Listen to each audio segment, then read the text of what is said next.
começar por dar as boas-vindas a todos os presentes neste ciclo de webinars, em especial, claro, ao webinar de hoje, com a temática da saúde mental na comunidade, e fazer um agradecimento às preleitoras, a enfermeira Elsa Gaspar e a enfermeira Rita Costa, e ao nosso comentador, o enfermeiro Helder Lourenço. Obrigada pela vossa participação. Queria agradecer também à mesa do Colégio de Especialidade de Saúde Mental e Psiquiatria pela excelente iniciativa na organização deste ciclo de webinars dedicado ao tema das áreas emergentes em saúde mental. No que me toca também, queria aproveitar para agradecer o convite, como foi endereçado pela mesa do Colégio de Especialidade, para moderar esta mesa hoje, e é com muito gosto que aqui estou. Posto isto, se calhar começava por vos falar sobre a estrutura que decidimos para esta webinar, que terá por base algumas questões formuladas por mim, como moderadora, a ambas as colegas da mesa, onde depois as colegas irão expor o seu ponto de vista, usando dinâmicas diferentes, muito em jeito de tertúlia. E depois o comentador, que é o colega Helder, fará um ponto de situação sobre os assuntos abordados. Queria também relembrar aos colegas que podem enviar as vossas questões através aqui do bate-papo. Vejo que muita gente já está aqui a participar, a dizer boa tarde. Que é para depois, no final, podermos colocar essas questões aos colegas da mesa e eu irei anotando. Passava agora à apresentação dos colegas da mesa. Começava pela enfermeira Elsa Gaspar, mestra em enfermagem de saúde mental e psiquiátrica pela Universidade Católica Portuguesa. De 2000 a 2002 esteve nos cuidados continuados no Centro de Saúde de Lumiar e membro da Comissão para a Humanização neste mesmo Centro de Saúde. De 2004 a 2006 foi enfermeira coordenadora na Unidade Comunitária de Cuidados Psiquiátricos de Odivelas, do Centro Hospitalar Psiquiátrico de Lisboa. De 2006 a 2009, enfermeira no Conselho Técnico na Unidade de Saúde Familiar do Dafundo. Desde 2009 até agora participar na sistematização e implementação da consulta de enfermagem, saúde mental e psiquiatria e do programa PROATOS, sendo a enfermeira responsável pela prestação destes cuidados no Centro Comunitário de Saúde Mental, em Odivelas, do Centro Hospitalar Psiquiátrico de Lisboa. De 2013 a 2014 participou no grupo de trabalho da Ordem dos Enfermeiros para a elaboração de manual de procedimentos de boas práticas de saúde mental e psiquiatria. Passava agora à colega Rita Costa, mestra em enfermagem de saúde mental e psiquiatria, pós-graduada em gerontologia social, exerce funções como enfermeira especialista em enfermagem de saúde mental e psiquiátrica na Unidade de Cuidados na Comunidade Senhora da Hora, da Unidade Local de Saúde de Matosinhos. É membro da Comissão Editorial da Revista Portuguesa de Enfermagem de Saúde Mental e também exerceu funções como professora assistente convidada na Escola Superior de Enfermagem do Porto. Está muito ligada, como já falámos dela ontem, à área das demências, dos déficits cognitivos e dos cuidados familiares. E, por último, passava a apresentar o enfermeiro Helder, enfermeiro especialista em saúde mental e psiquiatria desde 2001, exerce funções desde 95 no Centro Hospitalar de Tondela, Viseu, estando atualmente no Departamento de Psiquiatria e Saúde Mental no Serviço Comunitário.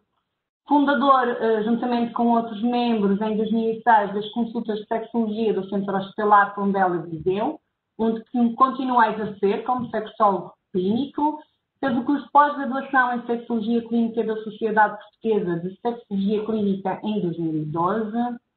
Foi presidente do Conselho de Enfermagem Regional da Secção Regional do Centro, da Ordem dos Enfermeiros, no mandato de 2012-2015, e vogal do Conselho de Enfermagem Nacional da Ordem neste mesmo mandato. Pós-graduada em Gestão e Administração dos Serviços de Saúde desde 2017, vice-presidente da Sociedade Portuguesa para o Estudo da Saúde Mental de 2017 a 2020 e neste momento secretária da mesa do Conselho da mesa do Colégio de Enfermagem Especializada em Saúde Mental e Psiquiátrica para o mandato 2020-2023 da Ordem dos Enfermeiros, que está agora a decorrer. Muito obrigada aos três pela participação nesta webinar. Posto isto, se calhar vou começar aqui o nosso debate de hoje. Começava por falar sobre a temática da reforma psiquiátrica em Portugal, onde importantes conquistas foram obtidas ao longo destes anos, com a proposição de serviços substitutivos aos antigos manicômios. Portanto, estamos conscientes que a desinstitucionalização da loucura ultrapassa a esfera da deshospitalização e constitui um desafio cada vez mais atual nos tempos que correm. Desta forma, a saúde mental na comunidade tem vindo a se destacar como espaço potencialmente rico na produção coletiva da saúde mental, havendo também uma maior consciencialização da importância das pessoas, dos seus direitos e também uma mudança no paradigma na saúde com a centralização dos cuidados no cidadão como cliente dos serviços de saúde em si, enquanto indivíduo, família, grupo e comunidade. Posto isto, se calhar começava por ti, Elsa, e queria saber a tua opinião, se concordas com o atual modelo de saúde mental vigente em Portugal e qual é o papel que a saúde mental comunitária tem efetivamente no normal funcionamento do mesmo.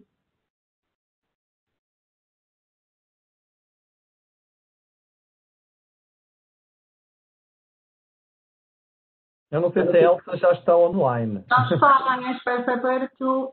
Mas eu vejo, estou a ver aqui, não sei. Elsa, estás-nos a ouvir? Estou perfeitamente. Boa. Olá. Olá, eu não consigo... vamos lá ver. Sim, parece-me que agora já me estão a ver, verdade? A ouvir. A ouvir só. Para já estou a ouvir. Ok, Estou e agora? Sim. A ver. Sim. Ok, muito bem. Desculpa, Sofia, vou-te pedir, por favor, que repitas a tua questão. Bem, queria saber a tua opinião, se concordas com o atual modelo de saúde mental, vigente cá em Portugal, e qual é o papel que tu achas que a saúde mental comunitária tem efetivamente no normal funcionamento do mesmo? Com certeza. Efetivamente, eu concordo com o modelo da saúde mental comunitária que temos em Portugal, no nosso país. Não há como não concordar, porque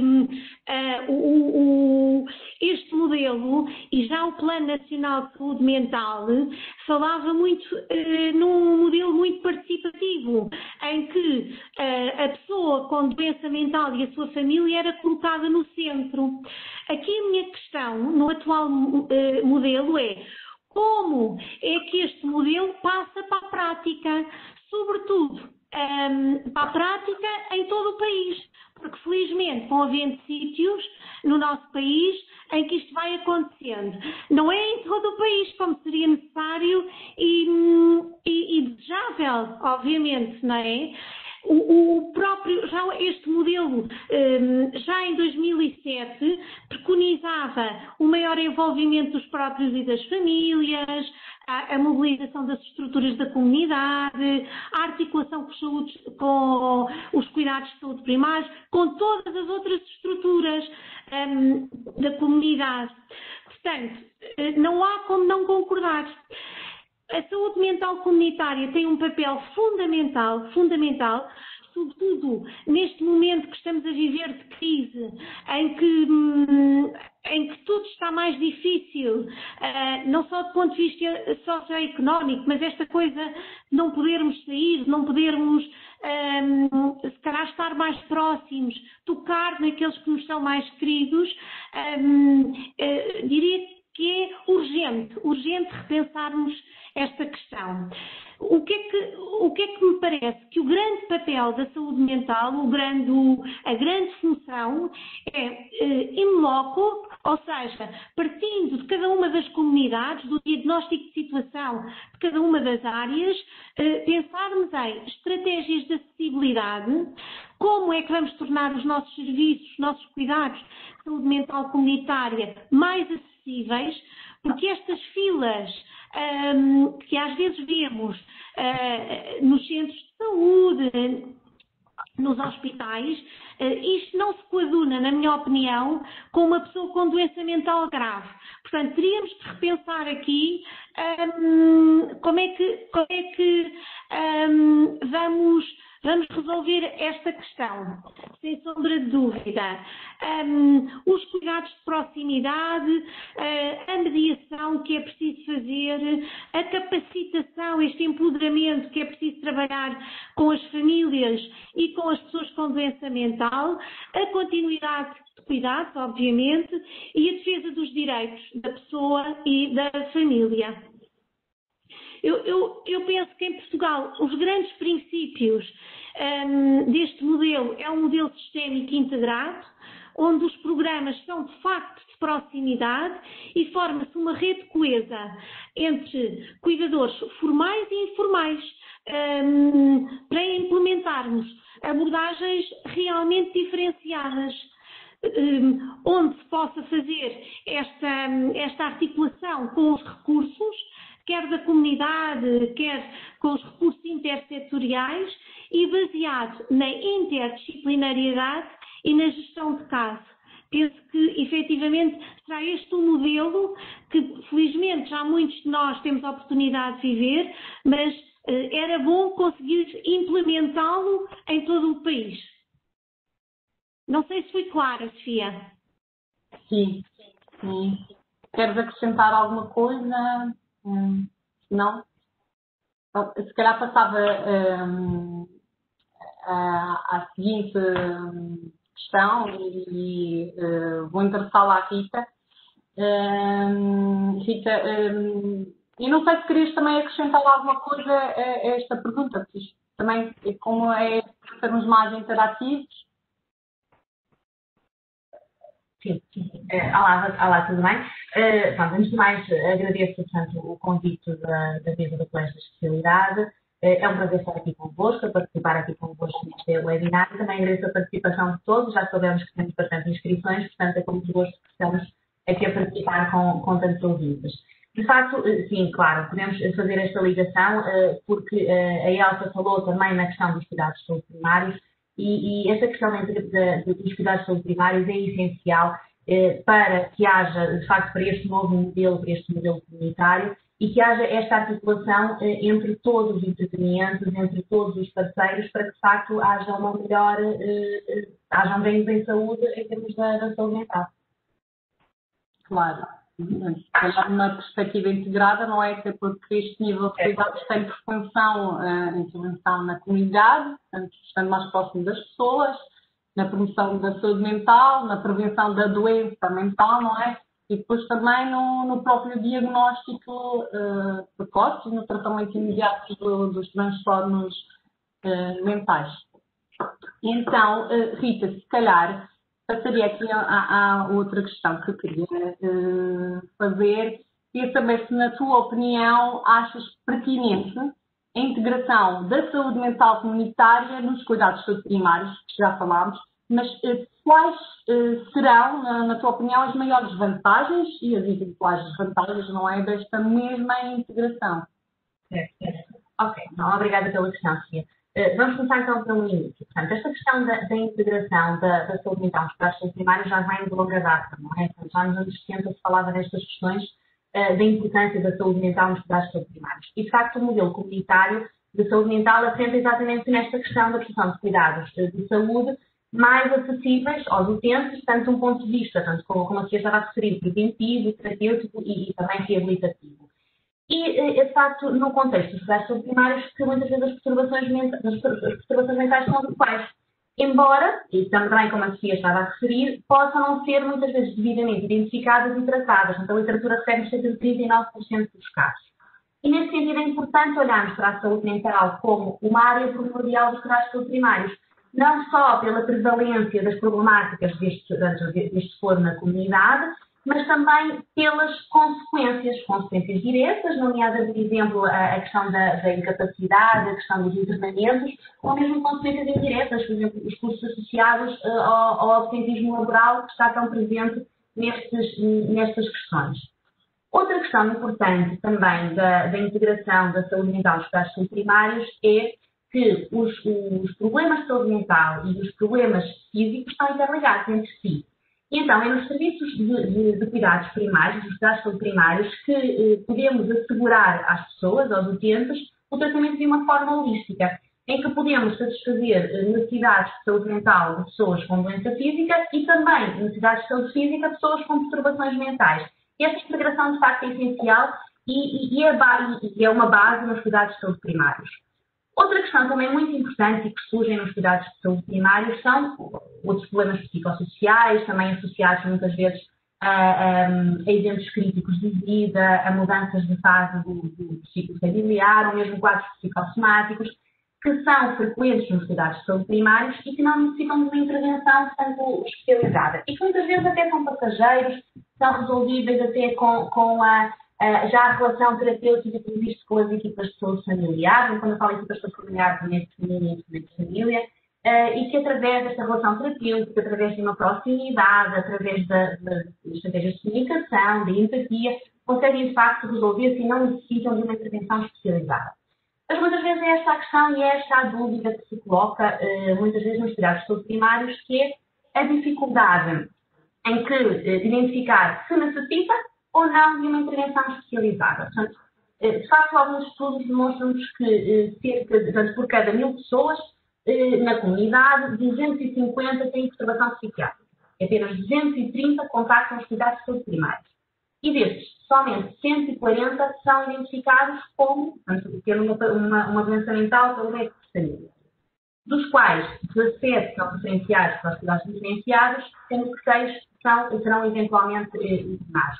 Portanto, estes números são, de facto, ainda deficientes, não é? Portanto, temos que investir muito mais nestas questões.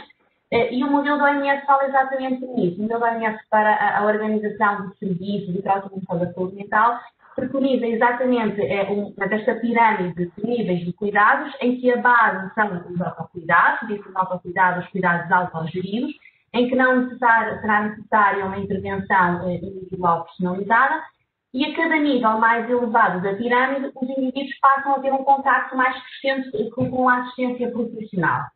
Desde os cuidados de saúde primários, através das equipas de saúde familiar, aos cuidados, passando para os serviços especializados, nomeadamente em hospitais gerais e também da saúde mental comunitária, e depois no topo os serviços psiquiátricos e especializados. Portanto, na minha opinião, e face ao que está descrito e ao modelo da forma como tem evoluído, considero que nos cuidados de saúde primários, tanto a intervenção das equipas de saúde familiar, como os profissionais ou as equipas especializadas de saúde mental comunitária são essenciais. Pronto. Ok, temos uma visita. Desculpa, mas pronto, é o Pedro. Diz olá, Pedro. Vai lá, Pedro. Inspira-me, vai lá, Pedro. Vai lá.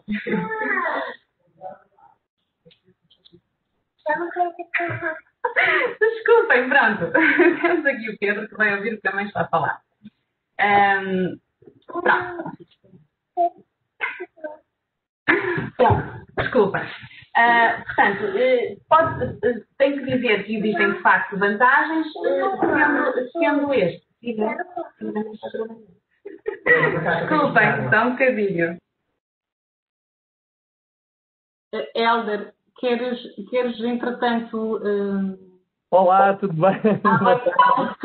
Bem dizia a Sofia que, entretanto, havia de chegar mais alguém. Chegou mesmo. Chegou o Pedro. Mas isto é o que dá estarmos numa tertúlia. Mas agora acho que a Sofia já está, a Ana Rita já está, que ela finaliza. Ana Rita, podes finalizar. Estás sem som. Falta o micro. Som. Pronto, desculpem, de facto, eu bem tinha dito que eu tinha dito que tinha dado um beijinho à mãe, estava com saudades, portanto, pronto, cumprimos, escapou-se. Desculpem. Pronto, voltando um bocadinho ao que estava então a referir. Portanto, considero então que nos cuidados, considero então que é essencial a intervenção de ambos, portanto, as equipas sociofamiliares e as equipas especializadas em termos da saúde mental comunitária, e claro que existem vantagens. Agora, tal como referi no início, é necessário que este processo seja integrado e gradual, e que também seja promovida, seja investida a formação contínua dos profissionais que estão envolvidos, com o apoio e orientação dos profissionais especializados, nomeadamente nos cuidados de saúde primários e nos serviços locais de saúde mental. E, portanto, neste âmbito e neste percurso, e nesta integração dos cuidados de saúde primários, com a intervenção das equipas sociofamiliares e dos serviços especializados, eu não posso deixar de referir, portanto, onde existe também várias funções, nas unidades de cuidados na comunidade, que foram criadas pelo Decreto-Lei em 28 de 2008, a reestruturação dos cuidados de saúde primários, e que integram, maior parte, enfermeiros de saúde mental e psiquiátrica. E também, além desta construção destas unidades e da presença de enfermeiros de saúde mental nestas unidades, também a integração dos profissionais especializados nos centros de saúde, como os psiquiatras e os psicólogos, que já existe, que já acontece em várias zonas a nível do país. E, de facto, estes intervenientes são essenciais para que este processo seja eficaz e contínuo, porque nós, assim, conseguimos também ter uma proximidade com as equipas sociofamiliares e permite haver uma maior sensibilização, uma maior formação, um maior interesse, levar a também a que algumas questões não sejam tão desvalorizadas, algumas perturbações que não se enquadram na doença mental grave, mas que também não devem ser, de facto, desvalorizadas e poderão ser alvo de cuidados. Também, já falámos, a Elsa também falou agora na questão desculpem, fiquei agora um bocadinho cansada com esta intervenção. Também a questão este ano, por exemplo, com a pandemia, também surgiram muitas situações também no espectro das perturbações da ansiedade, da adaptação, e esta proximidade com a comunidade e com as equipas sociofamiliares permitiu uma intervenção mais eficaz. Nesta altura, por exemplo, o Núcleo de Enfermeiros de Saúde Mental da Unidade Local de Saúde de Matosinhos criou uma linha de apoio para a população em geral, e portanto, as pessoas contactavam diretamente a linha, mas o facto de as equipas terem este conhecimento também aumentou a sensibilidade para estas questões, principalmente nesta fase da pandemia. E, portanto, acaba por haver também aqui, a Elsa também falou nessa questão dos elos de ligação, ou seja, acabamos por ter os elos de ligação entre as equipas sociofamiliares e os serviços hospitalares especializados. Esta articulação direta é essencial para um serviço de saúde mais eficiente, tanto em termos de resposta, a Elsa também falou nessa questão, tanto em termos de tempo de resposta e de qualidade da resposta, e tanto logo em saúde. Portanto, nós vamos conseguir mais efetividade quanto mais fortes as ligações forem ao longo da pirâmide, quanto mais fortes as ligações ao longo da pirâmide forem. E, portanto, objetivando de uma forma prática algumas questões, portanto, alguns tópicos importantes relativamente às vantagens. A acessibilidade, a equidade, as pessoas estarem mais próximas das suas casas e da comunidade, vai permitir às pessoas, aos utentes, gerir os seus cuidados de saúde e gerir as suas atividades cotidianas, cuidar da pessoa de uma forma holística, tal como referi, portanto, tendo em conta as questões mentais e as questões físicas e serem tratadas de uma forma contínua, a relação custo-benefício também, como a Sofia também referiu, a questão da promoção e da facilitação da promoção da saúde mental em termos comunitários, nomeadamente em termos dos autocuidados e em termos da literacia em saúde mental. Permite também haver aqui uma vigilância e um acompanhamento ao longo do tempo, ao longo prazo dos utentes, e também uma continuidade de cuidados. E claro, tanto como o plano e as orientações da DGS e da OMS preconizam a diminuição da institucionalização e, portanto, acho que conseguimos, com toda a articulação, com toda esta articulação, com a articulação também com os parceiros, com os resultados, e que estivermos todos interligados entre si, conseguiremos, de facto, melhores resultados. Obrigada e desculpem mais uma vez. Hélder. É a minha vez, não é? Bom, antes de mais, muito boa tarde a todos e a todas. Agradeço primeiro aos colegas do webinar, não é? À Sofia, que nos está a moderar e muito bem, à Elsa e à Ana Rita, e ao Pedro também, que também esteve com a sua intervenção e a sua presença, e toda a gente aqui é importante. Isto é o resultado de fazer as coisas em direto e numa conversa que é o que se pretende a falar de saúde mental, e neste caso de saúde mental na comunidade.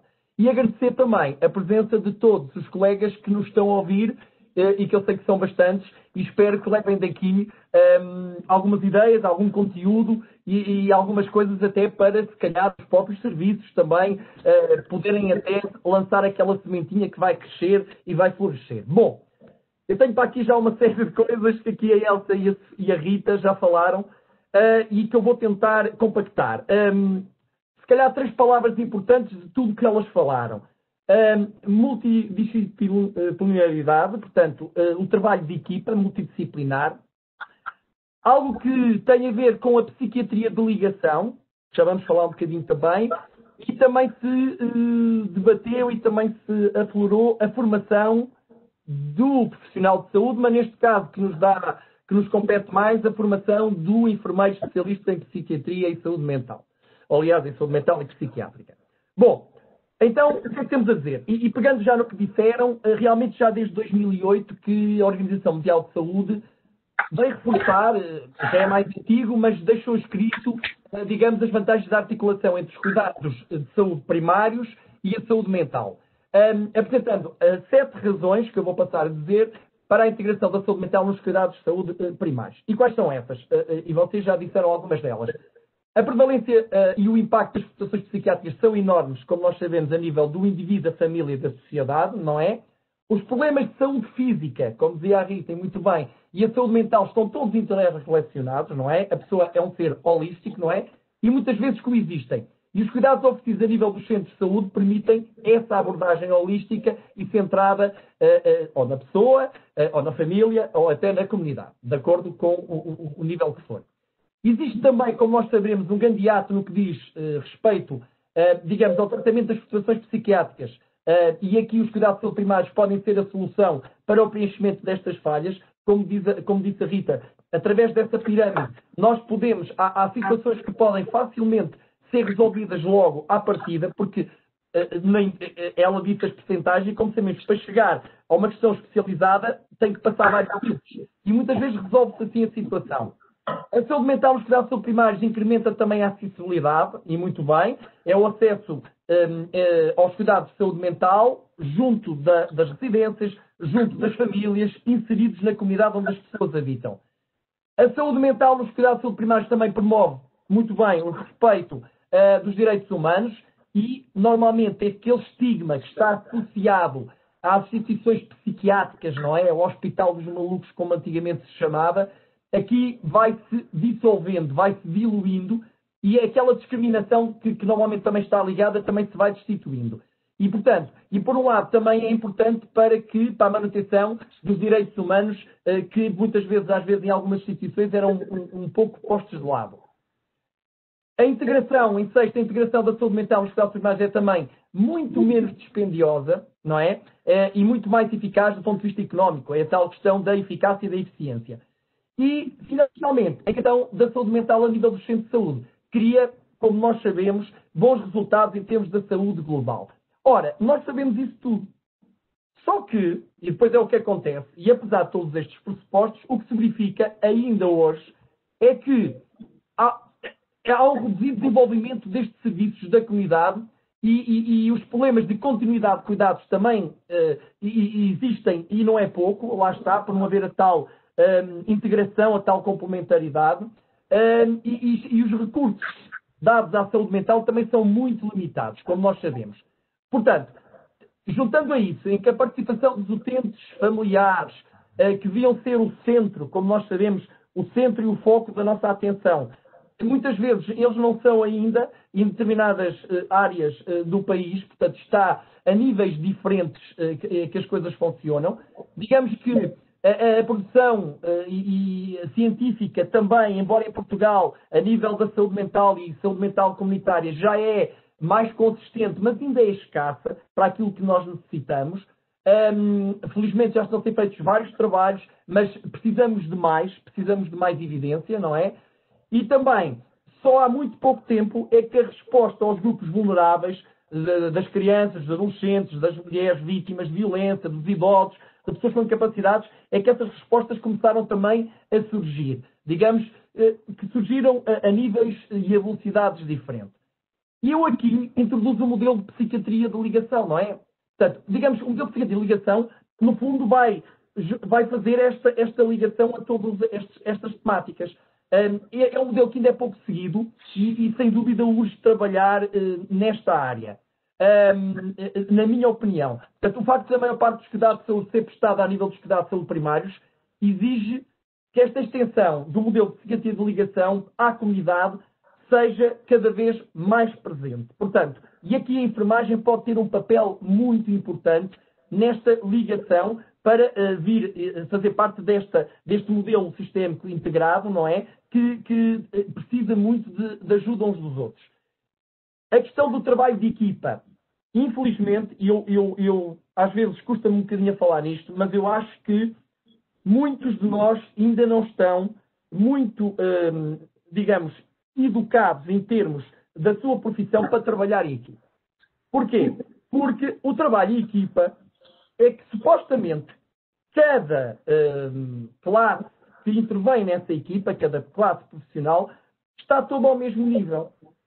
E nós, ainda muitas vezes, não conseguimos verificar isso. E, às vezes, dentro de uma equipa, quando achamos que um colega de uma outra área da saúde terá um protagonismo diferente, as coisas não vão correr bem. Portanto, nós temos que, de uma vez por todas, aprender a trabalhar com todos os profissionais de saúde em termos de igualdade.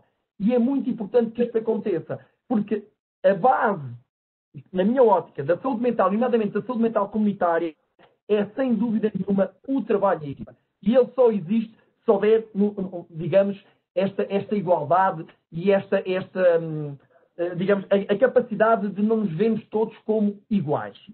E em termos da formação, que era a outra área que foi abordada e que eu também acho muito importante. Nós sabemos que a formação dos enfermeiros não depende diretamente, digamos, aqui neste caso, da Ordem dos Enfermeiros, não é? Nem da mesa do colégio. É algo que está associado, e como nós sabemos, às escolas. No entanto, na minha opinião, é muito importante trabalhar a formação do enfermeiro especialista em saúde mental e psiquiátrica. Porquê? Porque o trabalhar logo de início com os colegas nesta área vai na minha opinião, reduzir muito, desde logo, o estigma.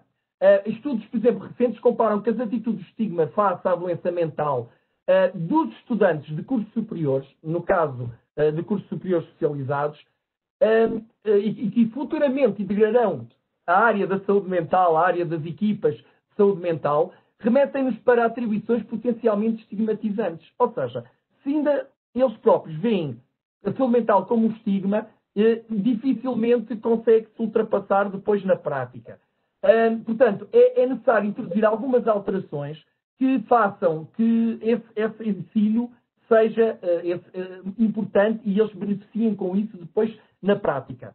E na minha ótica, acho que os enfermeiros de saúde mental e psiquiátrica devem ter 4 competências muito importantes e que devem ser aprendidas logo de raiz. Primeiro, oferecer oportunidade para o autoconhecimento com condições para o desenvolvimento das suas qualidades humanas, mas também saber dos seus temores e das imperfeições neste processo de construção profissional. Nós somos seres humanos, temos as nossas dúvidas, temos as nossas capacidades e incapacidades e temos que saber viver com elas. Portanto, nós temos que nos conhecer primeiro a nós próprios para depois, então, ultrapassar, não é? E depois dar um bocadinho de nós a tudo o resto. Segundo, é proporcionar melhores relações humanas. dinâmicas, principalmente. Inicialmente com os colegas, com os docentes, mas posteriormente, não é, com os utentes e lá está, com a restante equipa multidisciplinar com quem nós vamos trabalhar. Terceiro, capacitar o enfermeiro para uma adequada formação como gestor e coordenador de grupos e equipas. Nós temos essa capacidade, integrando na prática diária nos tais conceitos que há pouco também a Rita abordou, do gestor de casos, do terapeuta de referência, do plano individual de cuidados, do empowerment, que a Elsa falou, do recovery. Portanto, no que diz respeito quer à intervenção mental grave, mas a outro tipo de intervenção na área da saúde mental. E, finalmente, capacitar os colegas para serem capazes de fazer intervenções psicoterapêuticas, socioterapêuticas, psicossociais, e no sentido de percebermos como melhorar o percurso formativo e assim conseguimos dar uma resposta cabal às necessidades dos cidadãos. Se nós conseguirmos isto, acho que demos um passo enorme para que depois tenhamos então profissionais mais capazes e que ajudem a população. Acho que para já, e acho que até já falei demais, se calhar íamos continuar a debater, está bem? Está bem. Falaste de Depois que eu começo a falar, não me calo, portanto, manda-me falar. Mas falaste de assuntos muito importantes e concordo com tudo aquilo que disseste de facto. E há aqui uma questão que salientou, em que todos vocês disseram que uma das maiores vantagens da integração da saúde comunitária é este trabalho em equipa multidisciplinar, e acho que de facto é importantíssimo nós cada vez mais, com todos estes ingredientes que o Hélder foi dizendo,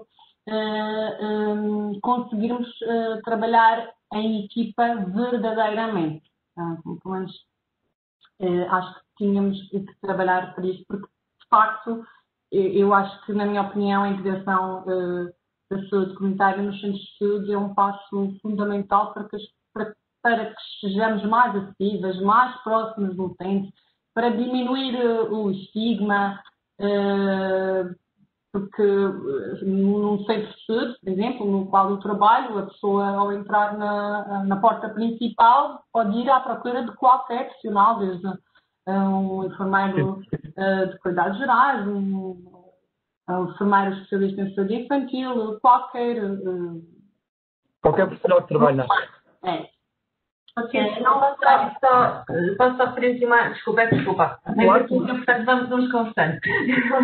É exatamente isso, mas isto é uma questão muito política e de organização, não é? Porque era como a Elsa dizia também, o Hélder, isto são nichos, nós temos estas realidades em determinadas zonas do país. Se formos mais para o interior, provavelmente não vemos as mesmas realidades. E é preciso, de facto, que este modelo avance. Já se arrasta, não é? Com muitas outras coisas, como é óbvio, mas também tem muito a ver com as questões políticas, com as questões de organização e com os recursos humanos. Porque nós somos muito poucos, não é? Em termos então, de enfermeiros de centros de saúde mental, somos muito poucos. Somos poucos por si e depois somos poucos a exercer. Não é? E, portanto, é preciso também investir nesta questão, e era como também dizia, Zélia, que a questão também da formação, das intervenções psicoterapêuticas e a sistematização e a estruturação também de intervenções e de programas, e tem estado a trabalhar, claro que sim, em termos de investigação nesse sentido, mas que é essencial para que se consiga todo este percurso e toda esta integração também nos processos primários. Obrigada. Posso dizer, a propósito da formação, eu também gostava de acrescentar aqui o seguinte. Não sei, posso? Pode, Elsa, força. Esta questão da formação, para mim, também é fundamental. E embora a ordem, e como o Hélder disse bem, não tenha exatamente a ver com esta questão da formação, há aqui alguns aspectos curiosos que eu também gostava de partilhar. A primeira experiência que um estudante de enfermagem tem, o primeiro contacto com o serviço de psiquiatria e de saúde mental, é, na minha opinião, fundamental. Aqui há uns anos, talvez há 2 ou 3 anos, eu passei só a orientar colegas da especialidade. E agora, após uma reflexão, justamente esta, não tem a ter colegas do curso de base, da formação geral.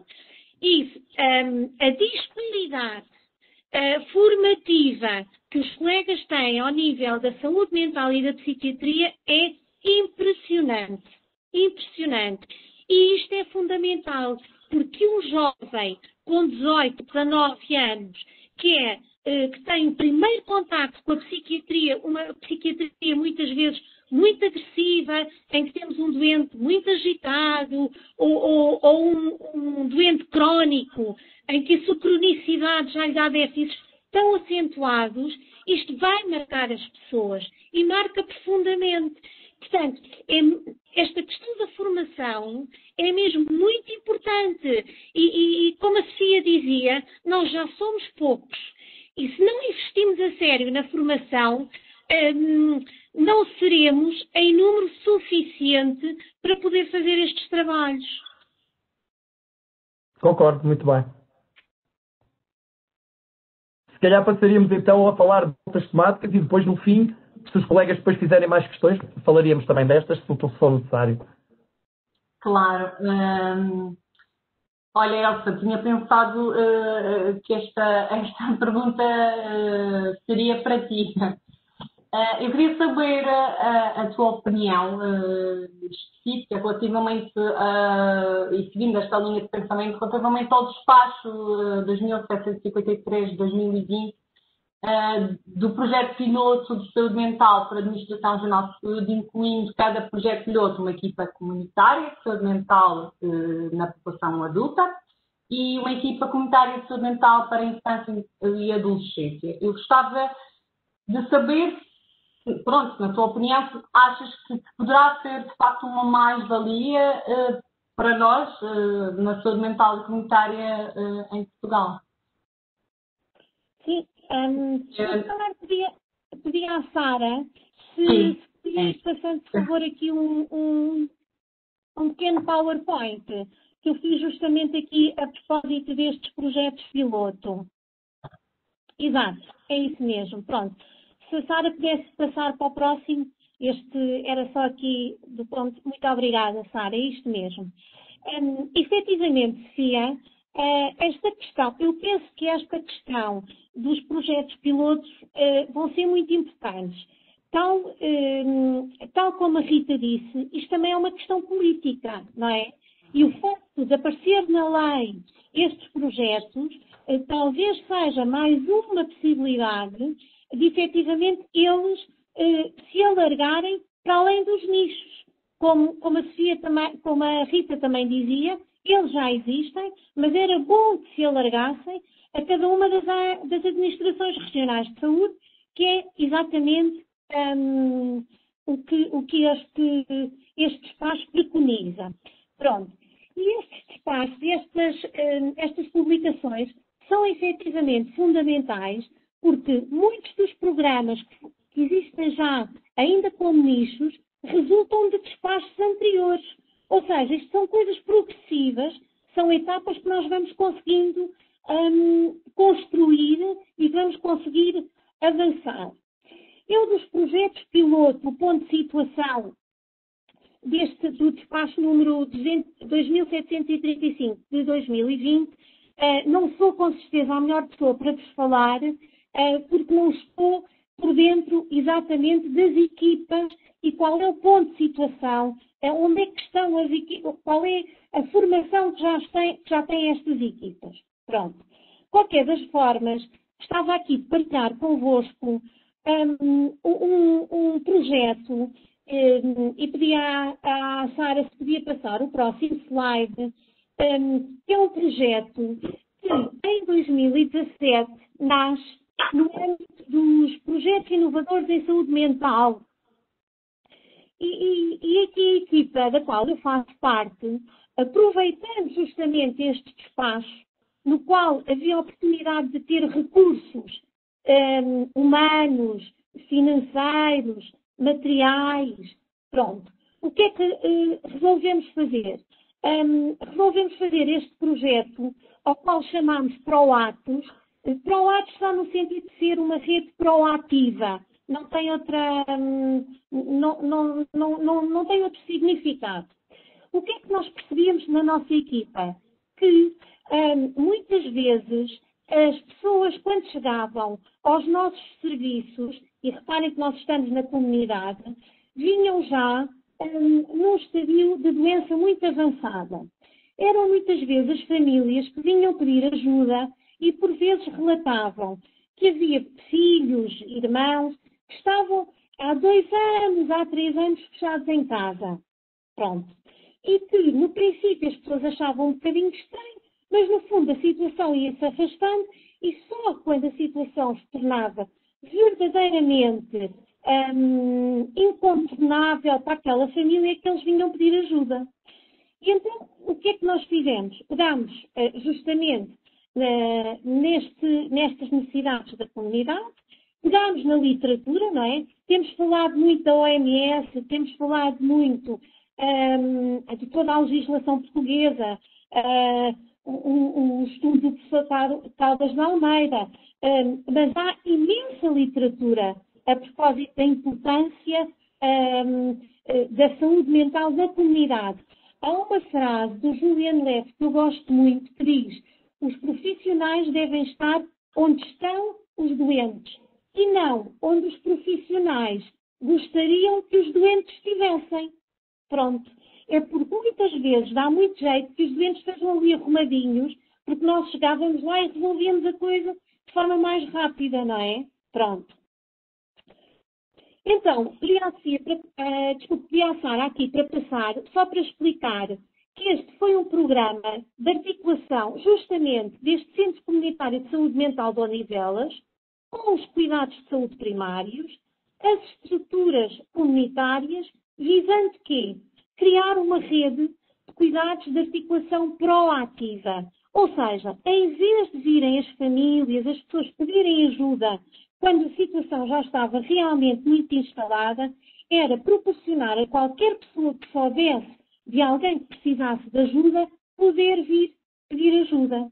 Nesse sentido, pareceu-nos fundamental que este programa se dirigisse num contexto domiciliário. Pronto. Como nós sabemos, na saúde mental e, sobretudo, na doença mental grave, pelas próprias características inerentes à doença, a pessoa não reconhece que está doente. Ora, se não reconhece que está doente, não pode vir procurar cuidados de saúde, porque na sua ótica ela não precisa, ela está bem. Pronto. No âmbito deste projeto, conseguimos este passo que se vê aqui nesta foto e que ficassem alguns recursos alocados só a este programa. Eu pedir à Sara se pode passar, por favor. E este programa tem então como missão a redução do impacto mental grave. Com quê? Com o facto de irmos nós ter com as pessoas, irmos ter com aqueles que precisam. Obviamente que muitas vezes nós não chegamos lá e não conseguimos logo falar com a pessoa que precisa de cuidados. Muitas vezes é preciso encontrar um objetivo comum, um pedido comum e ir construindo uma convergência de pedidos até conseguirmos intervir com aquela pessoa, com aquela família. Mas, entretanto, como se foi criando e se foi mobilizando uma rede de suporte social, muitas vezes é muito mais fácil chegarmos até esta pessoa. Pronto. E esta foi a missão que estabelecemos para este projeto. Pedi à Sara para passar. O objetivo é exatamente este que vos disse. É pessoas com doença mental grave. Uma vez que nós somos uma estrutura do Centro Hospitalar Psiquiátrico de Lisboa, não é? Que se encontrem numa situação de dependência, não propriamente numa dependência física, mas nesta dependência do não reconhecimento que precisam de ajuda e sempre numa perspectiva de continuidade de cuidados. Quando as pessoas são internadas, obviamente nós precisamos de saber, quando têm alta, precisamos de saber como decorreu o internamento, precisamos de preparar a alta destas pessoas.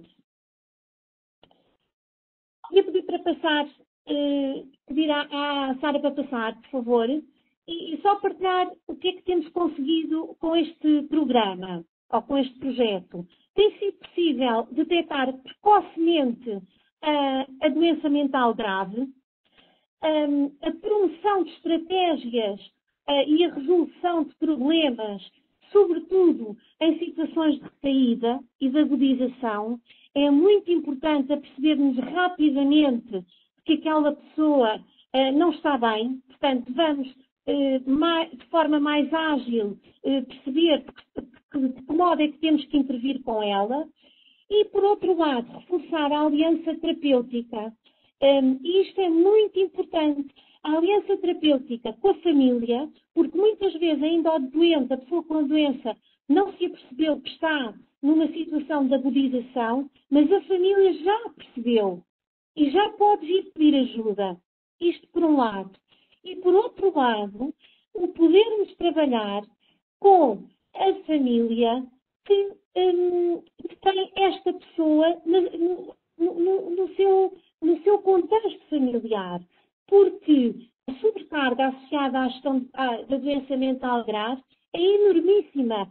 Existem imensos estudos sobre o burden familiar e nós sabemos que ter uma pessoa com uma doença mental grave na família é, de facto, uma carga imensa para qualquer família.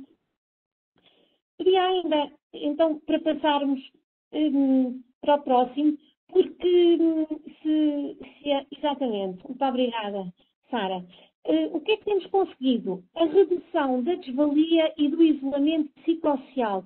Isto tem sido muito importante porque nós tínhamos e temos ainda, às vezes, pessoas que estão fechadas em casa durante anos e começam a conseguir sair, começam a conseguir ir procurar cuidados, começam a poder ir passear. No fundo, esta questão que está aqui do potencial humano e de saúde, elas começam, de facto, a poder estar na comunidade. Pronto.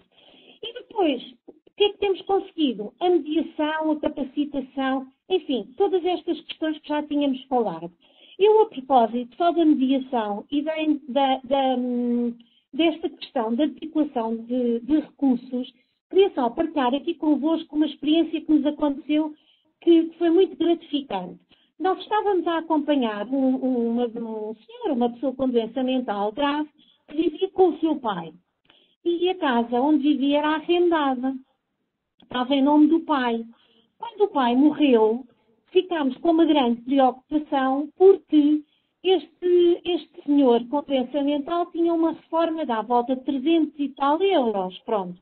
E a renda, e previa-se que o senhorio aumentasse esta renda, fizesse a atualização desta renda para um valor muitíssimo mais alto. E todos nós estávamos em pânico, sobretudo o gestor de casa que estava a acompanhar esta pessoa. Através da articulação com a saúde pública, foi possível desenvolvermos chegarmos rapidamente a um atestado de incapacidade com 61%, foi possível falar com o senhorio e, juntando aqui uma série de fatores, conseguimos que este senhor continuasse na sua casa, mas com uma renda que ele pudesse pagar. Parece uma coisa muito simples, mas foi efetivamente desta rede de prestadores foi possível mobilizar estes recursos e deixar esta pessoa com doença mental grave a viver no seu local, no local que ele conhece, perto das pessoas que ele conhece e que o podem ajudar. Pronto. Dava aqui por terminada e depois, se fosse preciso, voltávamos a falar sobre esta questão. Sim, Elsa. Eu penso que no final voltaremos a falar deste projeto, do PROACT, porque há aqui vários colegas a fazerem algumas questões, mas se calhar continuávamos e no fim, até porque depois a questão que tenho para lançar agora à Rita também tem a ver com esta mudança de paradigma a nível da saúde mental.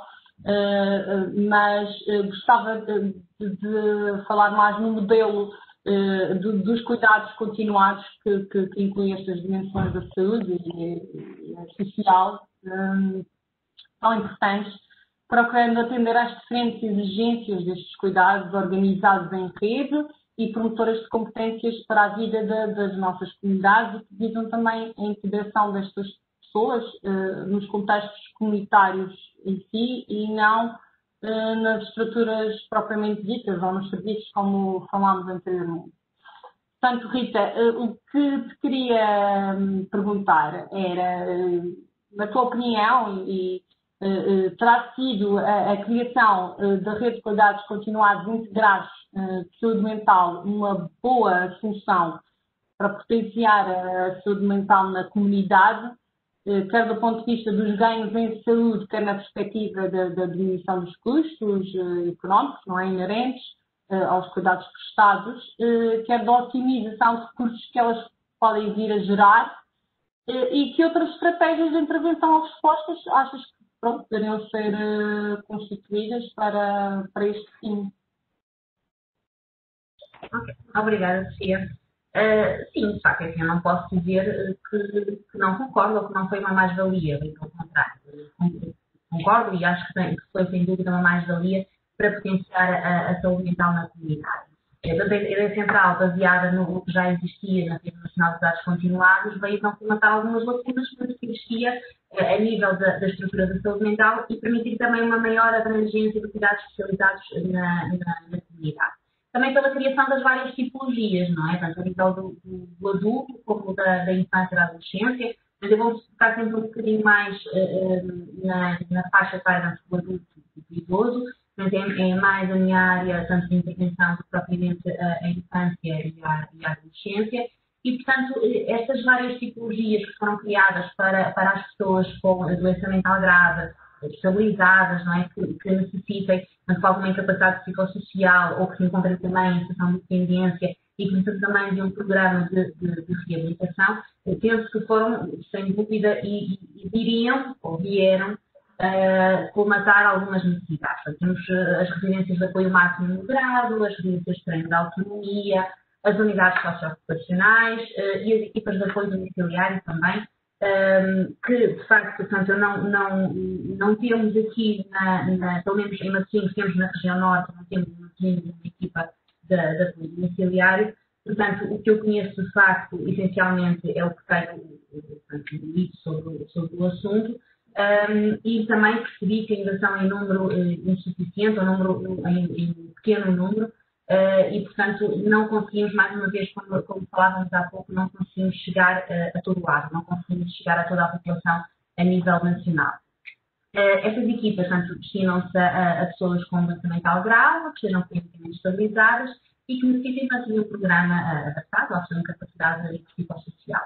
E pronto, como a Elsa também referiu, e essa é uma questão também que está também explanada no relatório das experiências piloto, que têm surgido algumas dúvidas relativamente a estas equipas, nomeadamente em termos do número de visitas face à necessidade de deslocação, dependendo das zonas do país onde sejam implementadas. Portanto, as mais recentes, se não me falha a memória, terão sido julgo no Alentejo. E, portanto, temos aqui uma zona do interior com espaços um espaço geográfico muito mais alargado e que poderá dificultar esta questão das deslocações, depois face ao número também contratualizado de visitas para estas equipas. E também, pelo que me parece, ainda existe muita dificuldade na referenciação. Portanto, eu conheço bem, conheço melhor a Rede Nacional de Cuidados Continuados Integrados, que surgiu primeiro, não é? Tanto que se baseou a rede no âmbito da saúde mental e, de facto, o processo de referenciação é moroso. E também, portanto, a questão desta dificuldade da referenciação e depois também distinguir entre as equipas de apoio domiciliário, qual o papel das equipas de apoio domiciliário já existentes e estas equipas também.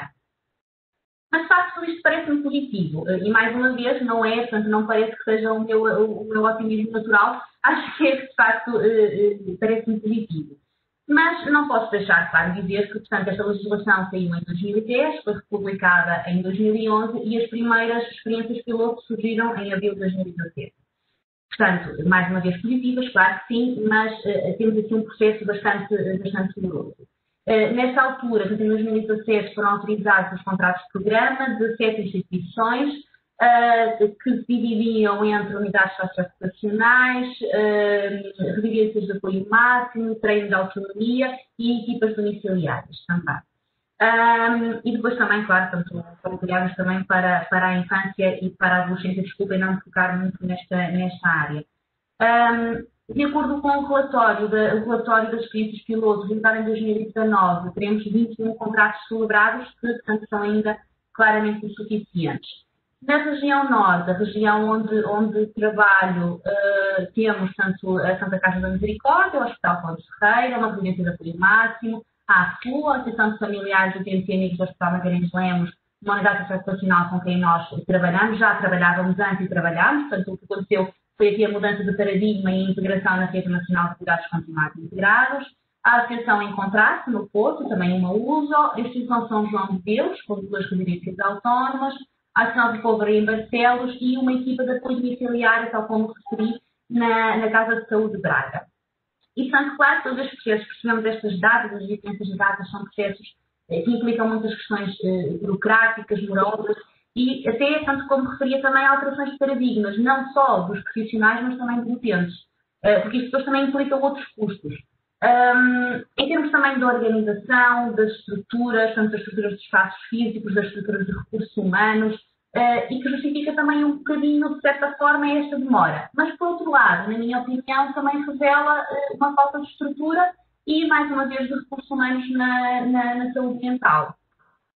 Nesse sentido, quando me questionam sobre outras estratégias, outras intervenções, volto a focar, porque as equipas de apoio domiciliário também já existiam há muito mais tempo, não é? Eu também, na altura, quando fiz a minha especialidade e fiz os meus estágios, também tive a oportunidade de contactar com algumas equipas de apoio domiciliário centralizadas em contexto hospitalar. Mais tarde surgiram então as unidades de cuidados na comunidade, em 2008, e que vieram também um bocadinho dar resposta a algumas destas situações, num contexto de proximidade e também num contexto diferenciado. Mas também não só a questão da doença mental grave, mas também há uma maior abrangência, poderá haver aqui uma maior abrangência a nível da saúde mental, como também falei anteriormente, mesmo a nível de questões de foro da ansiedade, de perturbações de adaptação, que necessitam de uma intervenção um pouco mais especializada, mesmo que breves. E, portanto, passo apenas a citar aqui o que está descrito no decreto-lei das CCs. Tanto as CCs prestam cuidados de saúde e apoio psicológico e social, de âmbito domiciliário e comunitário, às pessoas, famílias e grupos mais vulneráveis em situação de maior risco de dependência física e funcional, atuando na educação para a saúde, na integração de redes de apoio à família e na implementação de unidades móveis de intervenção. Portanto, isto parece-me que é uma continuação de todos os processos. Portanto, isto acaba por estar tudo integrado e haver aqui uma continuação, e é exatamente isto. Temos que trabalhar todos em conjunto, todos integrados, para que haja, de facto, melhor saúde e de forma estruturada. Estas UCCs, para quem não conhece, integram vários profissionais de diferentes áreas. A nível dos enfermeiros, integram enfermeiros nas suas várias áreas de especialidade, ao longo do ciclo vital, a saúde materna, a saúde infantil, a reabilitação, a saúde comunitária, médico-cirúrgica. Temos também na nossa CC enfermeiros de especialidade médico-cirúrgica, cuidados paliativos e, claro, a saúde mental. E também integra as ECCI, as equipas de cuidados continuados integrados. Portanto, há aqui uma abordagem, portanto, a intervenção, o plano de ação das UCCs, basicamente, portanto, implica uma intervenção personalizada, uma intervenção diferenciada e de proximidade, de preferência, portanto, sempre em contexto domiciliário e comunitário. E como já estávamos a falar também há pouco da realidade a nível nacional, sabemos que, portanto, o panorama a nível nacional não é o mesmo e que, na altura, em 2008, no decreto 2008-2009, com a criação das UCCs, recordam-me várias situações que fui acompanhando, não só pelo que ia saindo também na comunicação social, mas também na compartilha com colegas, que de facto a criação destas UCCs numa fase inicial, portanto, não consideraram a enfermagem de saúde mental como essencial e prioritária. Portanto, foram criadas na altura muitas UCCs, muitas unidades de na comunidade, sem enfermeiros de saúde mental. Ou então tinha enfermeiros de saúde mental a exercer outras funções que não a saúde mental.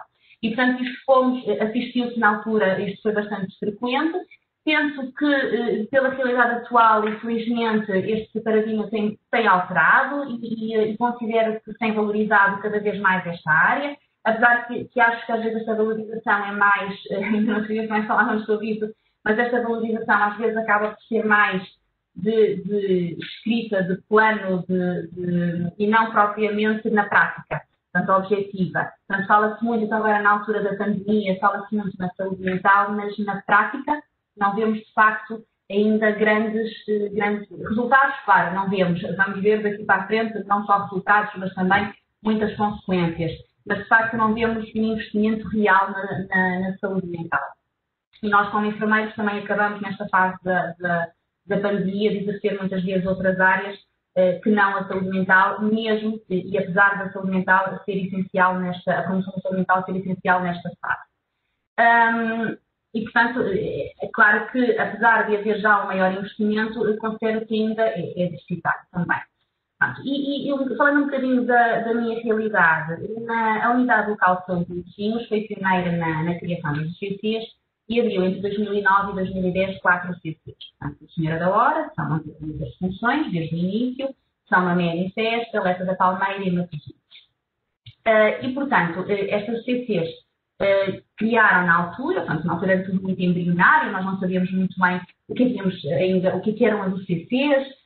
Na altura recordo-me, mas na altura recordo-me que andávamos com planos de ação de trás para a frente, nós criávamos objetivos, indicadores, a ordem dávamos as indicações, depois nós fazíamos de acordo com as indicações, depois trocávamos outra vez tudo, portanto foi uma grande confusão, porque de facto não sabia muito bem o que é que nós íamos fazer, não é? E portanto isto foi um percurso baseado nas necessidades da nossa população. Muitos de nós já trabalhávamos em cuidados de saúde primários, como enfermeiros de família, e portanto conhecíamos a nossa população, e também no plano local de saúde, que é essencial para definirmos as nossas áreas também de intervenção. Então, como é que nos chegam estes utentes? Estes utentes chegam-nos por referenciação interna, neste momento através do clínico, e são referenciados pelas equipas de saúde familiar, essencialmente, médicos de família e enfermeiros de família, pelos parceiros da comunidade, desde IPSS, juntas de freguesia, polícia de proximidade, Câmara Municipal de Matosinhos, portanto, temos aqui vários parceiros, à FUA também, não é? Pronto, também estamos também sempre em articulação, sempre que necessário, e, portanto, temos aqui um conjunto, temos aqui a rede social a funcionar. E também, muitas vezes, através da própria comunidade, portanto, utentes que conhecem utentes e que acabam por falar e por pedir ajuda, tal como a Elsa falava há pouco. E, portanto, este é um processo de referenciação que foi crescendo. Felizmente, eu não posso dizer que algum dia tive problemas em termos de referenciação, porque é exatamente isto. E falávamos há pouco na questão da formação e da sensibilização. E o facto de termos enfermeiros de saúde mental também nos cuidados de saúde primários facilita que haja esta sensibilização das equipas de saúde familiar. Facilita que eles sejam mais despertos para determinadas situações e, como têm aquele recurso, vão referenciar mais facilmente. E felizmente, cada vez, portanto, existe uma cultura cada vez maior de referenciação também nas outras CCs, mas de facto eu não posso dizer que algum dia tive problemas em termos de referenciação, bem pelo contrário, acaba por ter uma lista de espera, não é? E, portanto, desde 2010, desde o início da UCC, que fomos, portanto, de acordo com estes novos, todas estas orientações, de acordo com as diretrizes locais, fomos desenvolvendo projetos e programas de enfermagem de saúde mental. O programa que se destaca mais na UCC da Senhora da Hora é o projeto de dependência, tanto na área da demência. Foge um bocadinho aqui também à questão, por exemplo, que a Elsa falou na questão do doença mental grave, mas é uma área um bocadinho nova em termos da saúde mental comunitária, apesar de já existir. Por exemplo, o Hospital Magalhães Lemos tem o Serviço de Psicojurídico que já também, e com quem nós articulamos, que também tem as equipas de apoio domiciliário, e que felizmente conseguimos e soubemos trabalhar em conjunto e em articulação, e temos feito, de facto, um bom percurso a este nível. O que é que preconiza este projeto? Preconiza o acompanhamento de proximidade, de preferência sempre em contexto domiciliário, de forma a nós conseguirmos perceber as reais necessidades do utente e da família, utente com demência e déficit cognitivo ligeiro também. A intervenção, portanto, é primeiro feita uma avaliação da referenciação do contacto, é feita uma primeira avaliação e depois é definido um plano terapêutico, sempre e de preferência em conjunto com o utente e o cuidador. E este plano terapêutico pode passar por várias intervenções psicoterapêuticas, nomeadamente a psicoeducação, o suporte emocional ao cuidador, a estimulação cognitiva, o treino cognitivo do utente, a reabilitação cognitiva nas AVDs, a gestão do regime terapêutico, a gestão do ambiente, entre outros. E, portanto, isto acaba por ser um processo contínuo e nós acabamos por acompanhar estes utentes ao longo do tempo. O que é que acontece? Que às vezes há situações e acabamos por ter tantos utentes para acompanhar que não conseguimos dar resposta. Então, criámos um critério de consultoria em que utentes em fase mais avançada, em que não necessitavam de tanta nossa intervenção, e seria a intervenção da equipa de saúde familiar, e, portanto, também distinguir estas duas intervenções, a intervenção do enfermeiro de saúde mental e a intervenção do enfermeiro de saúde, e complementar. E então, acabamos por estabelecer um plano de consultoria, em que estabelecemos fazemos contactos telefónicos de 3 em 3 meses. Todos os utentes e cuidadores têm o nosso contacto telefónico de serviço, móvel, e que nos podem contactar se há alguma necessidade, e, portanto, estabelecemos estes contactos. Em caso de necessidade, voltamos a ter o contacto presencial. E, portanto, ao fim de um ano, sem contacto ou sem necessidade de intervenção, damos alta e informamos a equipa de saúde familiar. Relativamente às questões, ao treino cognitivo e à estimulação cognitiva, pode ser tanto individual como em grupo. Nós, em 2019, eu tive durante muito tempo um grupo de estimulação cognitiva em parceria com o Centro do Dia, em que desenvolvia as sessões no Centro do Dia e, portanto, integrava utentes do centro e trazia utentes de fora também, sem qualquer custo para eles. Em 2019, abrimos um Centro de Saúde. Deixem-me só referir, portanto, e fazer uma à parte, mesmo em termos de recursos, nós fomos crescendo, eu comecei sozinha, em 2010, e fomos crescendo e fomos mostrando a necessidade, e isto é extremamente importante, e nós mostramos aos nossos superiores hierárquicos a necessidade de intervenção na saúde mental e quais são estes ganhos. Porque se nós não os fizermos, nós não mostrarmos, de facto, a real necessidade, então não vamos, de facto, conseguir. E claro que isto não é assim tão simples, porque é preciso haver receptividade do outro lado, é preciso haver vontade também e recursos humanos para também trabalhar as outras áreas que também são muito importantes. E, portanto, e neste momento, até ao início da pandemia éramos 3, continuamos a ter 3, mas neste momento estamos alocados, vamos estar alocados também a outras áreas que temos que dar resposta agora de imediato. E, portanto, isto permitiu-nos diversificar, portanto, de facto, sermos 3, permitiu-nos diversificar, permitiu-nos inovar, permitiu-nos ser mais proativos e chegar a mais pessoas. E não temos, de facto, também um tempo de espera que acabava por ser demasiado longo para as necessidades da população. Portanto, não nos adianta, e infelizmente é o que está a acontecer agora, com a primeira fase da pandemia, muita coisa parou, não é? Portanto, nós suspendemos visitas domiciliárias numa fase inicial e, portanto, acabámos por aumentar novamente o tempo de espera. Portanto, as necessidades da população, vamos dizer, em junho, da população do utente referenciado, não são as mesmas agora. Portanto, o plano terapêutico será necessariamente diferente. E, portanto, criámos 2 grupos, um de estimulação cognitiva e um de treino cognitivo. E claro que existem já programas e existe investigação a este nível. Nós, por uma questão de alocação também de recursos e de priorizarmos outras áreas que já vou falar um pouco mais também à frente, optámos por, numa fase inicial, tentar estruturar de uma forma, ou seja, criar um guia orientador de acordo com a área cognitiva. Ou seja, não propriamente um programa de sessões de estimulação cognitiva ou de treino cognitivo, mas sim mais um guia orientador de acordo com as áreas cognitivas. O que permitiria, eu estava responsável, por exemplo, pelo grupo de treino cognitivo, que era para pessoas com demência em fase inicial e déficit cognitivo ligeiro. Se eu não estivesse, o meu colega ou a minha colega saberiam qual a área, o que é que iriam trabalhar naquela sessão. Infelizmente, e mais uma vez com a chegada da pandemia, não foi possível darmos continuidade a este trabalho. E se calhar, pronto, agora também, quando tivermos a oportunidade, vamos repensar e se calhar caminhar por por outros trabalhos e talvez outras investigações. E vamos buscar, de facto, o que já existe na evidência científica. E, portanto, deixem-me só referir, o grupo de estimulação cognitiva, portanto, era para pessoas com doença, com doença em fase moderada.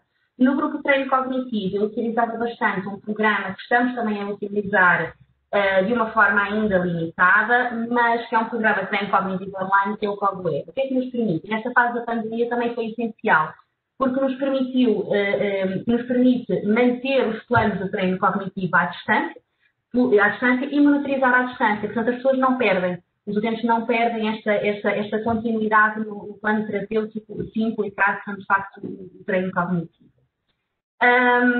Relativamente a outras áreas em que acabámos por investir também mais, e é exatamente isto, eu acho que nós, e como referi há pouco, nós somos poucos. Apesar de termos 3, se calhar é uma realidade em que muitos sítios não existem.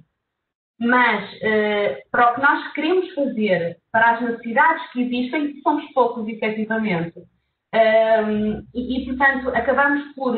Nós centrámos muito, e eu centrei-me sempre muito, e os meus colegas, claro, acabaram por ir um bocadinho atrás, porque já estava tudo também muito estruturado, nesta área da ciência, porque considero que nós temos que nos focar em determinadas áreas. Não podemos querer chegar a todos os lados, fazer tudo, porque depois não fazemos nada, efetivamente, não é? Isso é extremamente importante. Portanto, isso é que também esta área foi sempre mais trabalhada. E também é um dos problemas definidos no plano local de saúde. E, portanto, a questão eu não vou alongar muito mais, está bem? Eu já estou a falar, eu não me calo destas coisas, mas pronto. Mas não vou alongar muito mais, desculpa. Relativamente à psicoeducação, nós sempre fizemos ao longo dos anos, nós temos um historial de 10 anos, sempre fizemos psicoeducação individual, começámos com a psicoeducação individual, passámos para também mantendo a psicoeducação individual para as questões de educação em grupo, de promoção da literacia em saúde, nesta área, na área da cognição, para cuidadores também formais, portanto, trabalhámos também com muitas IPSS e continuamos a trabalhar na formação destes cuidadores, trabalhámos também com cuidadores informais, mas de uma forma sempre não estruturada, não é? Desenvolvemos também um programa de tertúlias há uns anos atrás, em que trabalhávamos várias áreas essenciais para a capacitação do cuidador. O ano passado, indo buscar, está a ver a investigação e a evidência científica, optámos, portanto, falámos com a professora Lia Souza, e como foi falado ontem, não é? Portanto, optámos por implementar o programa de capacitação para cuidadores familiares de pessoas com demença a residir no município. Portanto, a professora Lia já falou bastante sobre o programa ontem, e vou-vos só dar a minha perspectiva, a nossa perspectiva, como é que isto foi, as vantagens que tivemos também com o programa. E, portanto, em 2019 implementámos o programa, tivemos um grupo de 18 pessoas inscritas e tivemos 15 pessoas até o final, que se mantiveram até o final, a adesão foi muito boa. E importa dizer também que estes são cuidadores que nós já acompanhamos, portanto, que nós já conhecemos, que nós já estabelecemos uma relação terapêutica. Portanto, a adesão ao grupo é muito maior. E depois também depende da área geográfica, não é? Porque temos também aqui outras questões, que é, em algumas áreas geográficas temos uma maior adesão, também pela literacia em saúde da população, também pela formação da população, e noutras áreas poderemos ter menos. Portanto, também esses fatores interferem sem sombra de dúvidas. E depois tivemos um subgrupo, o segundo grupo, que devido à pandemia tivemos de facto que suspender e será recuperado logo que possível, infelizmente, provavelmente não com os mesmos cuidadores, porque as situações agravaram-se e, portanto, já não vão beneficiar da mesma forma deste curso de psicoeducação. De uma forma muito breve, portanto, houve resultados expressivos em termos da diminuição da sobrecarga do cuidador ao longo do tempo, somente entre o primeiro e o terceiro momento, o que se justifica pela consolidação dos conhecimentos com a sua aplicação na prática, também pela continuidade de cuidados. A satisfação manteve-se elevada ao longo do tempo e as dificuldades aumentaram ao longo do tempo, que também se deveu à evolução da doença em si. E, portanto, isto foi sem dúvida uma mais-valia. Neste momento está apenas na utilização da senhora da hora. Nós temos, tanto como referiu, no Centro de Saúde Mental, e, portanto, a intenção, de facto, poderá ser, dependendo das necessidades da população e da capacidade também dos recursos humanos, alargar para outras CCs. E, portanto, e penso que, aliás, como a professora Lia falou também nisto, como a Lia falou ontem nesta questão, deveria ser alargado também a nível nacional e ser um guia, uma estrutura para que todos nós estivéssemos a fazer o mesmo e conseguíssemos estes resultados. Eu já me estou a alongar muito, Sofia. Um bocadinho. Vocês têm que mandar calar, porque senão não me calças. Pronto, mas muito rápido, está bem? Pronto. Temos também um projeto de promoção da saúde mental do cuidador, que é o Cuidar-me, que está em papel ainda, devido à pandemia. Não conseguimos ainda implementá-lo. É um programa de promoção da saúde mental do cuidador. Esperamos para o ano, não sabemos quando, vem a vacinação, continuamos com testes da Covid, portanto logo vemos como é que isto corre. Mas esperamos conseguir. Importante dizer que temos a articulação constante entre equipas de saúde familiar, os parceiros da comunidade, o Serviço de Neurologia do Hospital Pedro Espano e a Psicogeriatria do Hospital Magalhães Blanco. E toda esta articulação é essencial para conseguirmos ganhos em saúde e para conseguirmos um plano de continuidade, um plano terapêutico eficaz para os nossos pacientes e para os nossos cuidadores. E que eles se sintam muito mais seguros também e muito mais confiantes e que sintam que, de facto, conseguimos percorrer um caminho que será benéfico para eles. No âmbito da doença mental grave, temos também aqui um programa. A abrangência é muito menor, sem sombra de dúvidas, também um bocadinho porque já existe este percurso também das equipas domiciliárias, também centradas nos cuidados hospitalares, com quem nós mantemos a articulação. Tive um episódio recente, que é bastante curioso e que fiquei muito satisfeita, de colegas de uma equipa domiciliar do Hospital Magalhães Lemos, que vieram, portanto, procurar-me para falar de um utente, para me encaminhar um utente que iria ter alta de internamento e que viria para a comunidade e que necessitaria de apoio na comunidade. E esta articulação é essencial. Isto tanto acontece na demência como acontece na doença mental grave. E é essencial que isto se mantenha, que aconteça para que haja melhores cuidados. E temos também a articulação com o Departamento de Saúde Mental, sempre que já é uma articulação mais estruturada, porque também somos uma OLS mais concentrada, não é? Nas OLS que são os locais menos, é mais complicado. Pronto, e portanto a nossa abrangência é bastante, o nosso maior número, se vocês quiserem saber, eu posso falar sobre isso. Dado no número de utentes que abrangemos, sem sombra de dúvida da demência, e depois temos no CC, temos claro também atividades na comunidade que desenvolvemos. Este ano desenvolvemos uma atividade em parceria com o Serviço de Neurologia, mais uma vez aqui esta articulação e as equipas multidisciplinares, e agora com a questão da pandemia, estabelecemos a teleconsulta, que estamos agora a elaborar um protocolo uniforme para o NESMA, que é o Núcleo de Enfermeiros de Saúde Mental, e, portanto, que fez todo sentido nesta fase.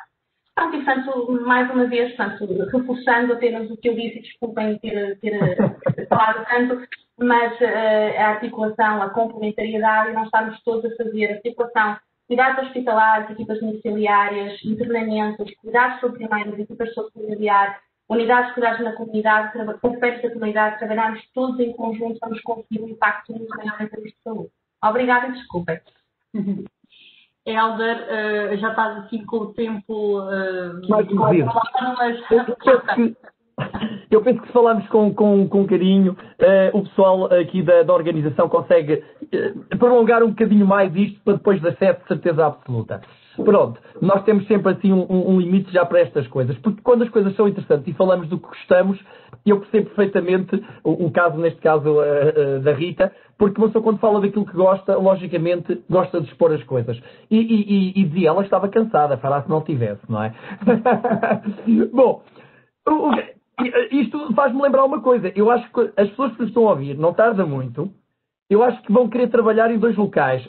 Ou na Proactos com a Elsa, ou neste caso, na Senhora da Hora, da UCC com a Rita. Portanto, porque realmente isto são exemplos de projetos que foram levados e que agora são programas que já se trazem há alguns anos, que estão no ativo, estão integrados, estão a dar os seus frutos, e tudo isto realmente mostra que há muito que se pode fazer e são precisamente estas partilhas que são extremamente importantes. Um bocadinho um apanhar disto tudo. Isto faz-me tudo lembrar algo que é a base. É o Plano Nacional de Saúde Mental, não é? Realmente, quando ele foi feito, o Plano Nacional 2007-2016, que depois foi prolongado até 2020, como vocês sabem, no fundo ele foi feito porquê? Porque havia o estigma e o desconhecimento face à doença mental, porque havia a escassez de recursos humanos e estruturais, acesso limitado aos cuidados de saúde mental, era uma baixa prioridade, como nós sabemos, em termos de opções políticas, o orçamento era desproporcionado e muito baixo em relação às doenças e à implicação que essas tinham na vida ativa das pessoas. Havia um excessivo número de internamentos, episódios de urgência, readmissões, versus as intervenções na comunidade que eram, na altura, insignificantes. Nós sabíamos que, na altura, 80% das despesas de saúde mental eram feitas nos internamentos, nas consultas e nas urgências. E vejam o que crescia para a comunidade. E havia uma organização desajustada dos serviços de psiquiatria, com concentração nas grandes instituições psiquiátricas e centralizadas e muito pouca articulação com os cuidados de saúde primários. Bom, na altura, foi isso que se pensou. Houve realmente, desde lá até agora, podemos dizer que uma coisa é que existe grande diferença entre a adoção de boas práticas e a prestação de cuidados na realidade de saúde mental. Se é verdade que este projeto, este plano, aliás, nos trouxe mais-valias, nomeadamente eu posso dizer que a redução do número de doentes institucionalizados e em hospitais psiquiátricos baixou para mais de 40%, houve um encerramento dos 3 mais antigos hospitais psiquiátricos do país, o Miguel Bombardo, o Centro Psiquiátrico de Arnes e o Hostel do Urbão.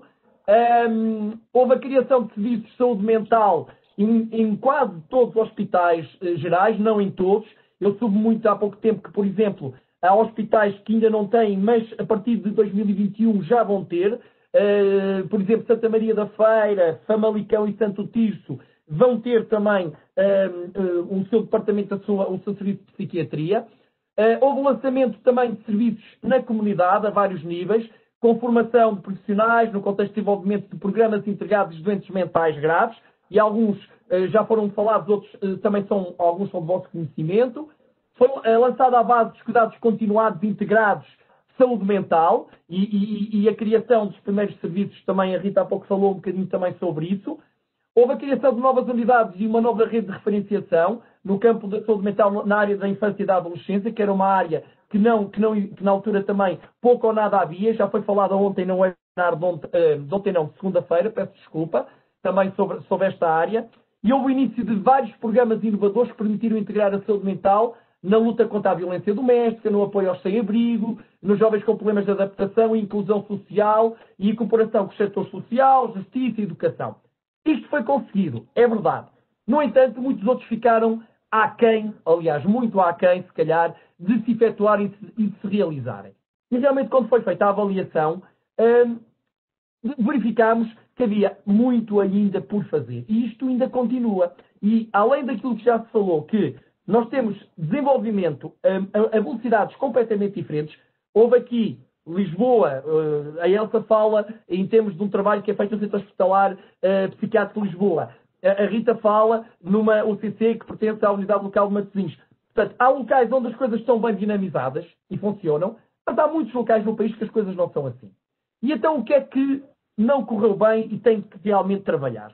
Por exemplo, o escasso grau de autonomia e capacidade de decisão da estrutura responsável pela implementação. Portanto, digamos que quem implementa o programa tem que ter autonomia financeira, não é? E política para o fazer. E às vezes isto não acontece, e administrativa, quero eu dizer. A inexistência de uma coordenação que às vezes é ineficaz porque tem várias estruturas. Também não é fácil. A escassa implementação das orientações da DGS pelas ARS também aconteceu. Dificuldades de articulação muitas com os cuidados de saúde primários.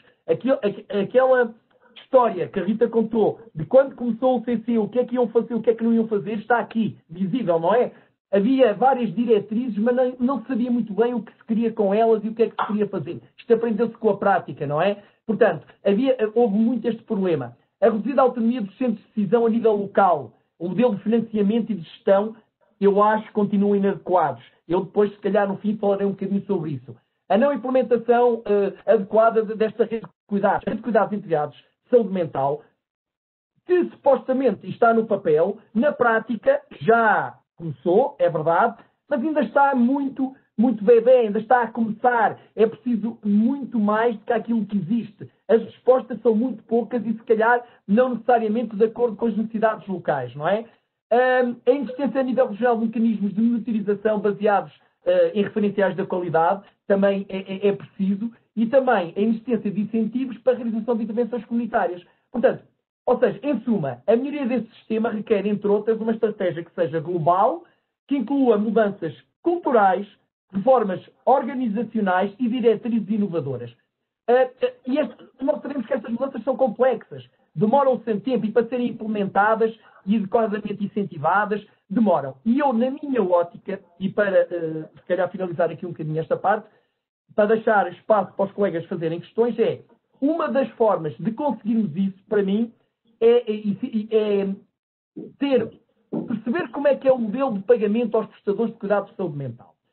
Conhecer este modelo e ver, na minha ótica, que este modelo está ultrapassado.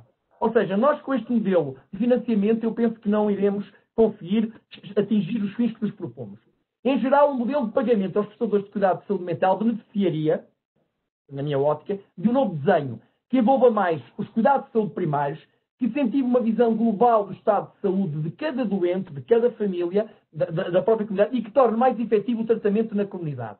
Parece-me que a criação do modelo de pagamento, um modelo de financiamento inovador, que incentivem a coordenação e a integração dos cuidados de saúde em detrimento daquele que existe, que é simplesmente baseado em níveis de produção, será uma das formas de conseguir adequadamente chegar àquilo que nós nos propusemos. Portanto, digamos que existe ainda muito para fazer e muito para andar.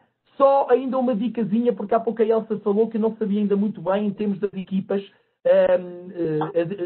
por causa do despacho 2753 das equipas comunitárias de saúde mental. O que eu sei que vos posso dizer é que supostamente elas deviam estar contratualizadas até 31 de outubro, mas mais uma vez foi prolongado até ao fim do ano para que esse processo fosse. Portanto, elas ainda não arrancaram, ainda estão em processo de contratualização e as equipas piloto que estão a ser contratualizadas foram alocadas em locais onde já existiria um serviço comunitário de saúde mental. Porquê? Para que o background dos colegas que já fariam isso pudesse ajudar a implementação dessas equipas novas. Portanto, isso eu posso acrescentar em relação a este, digamos, à última questão que tem a ver com o surgimento destas equipas. Agora, se calhar, daríamos espaço às questões, Sofia, e depois qualquer um de nós pode ir respondendo e falando, está bem? Sim, se calhar eu começava por referir aqui o colega Carlos Queira. Não é bem uma pergunta e se calhar nós já refletimos sobre isto, mas só lançar aqui esta questão que ele pôs. Portanto, ele refere que isto é em termos de problemática organizativa, portanto, como é que se inclui os cuidados de saúde primários, como é que se inclui a saúde mental nos cuidados de saúde primários, não é?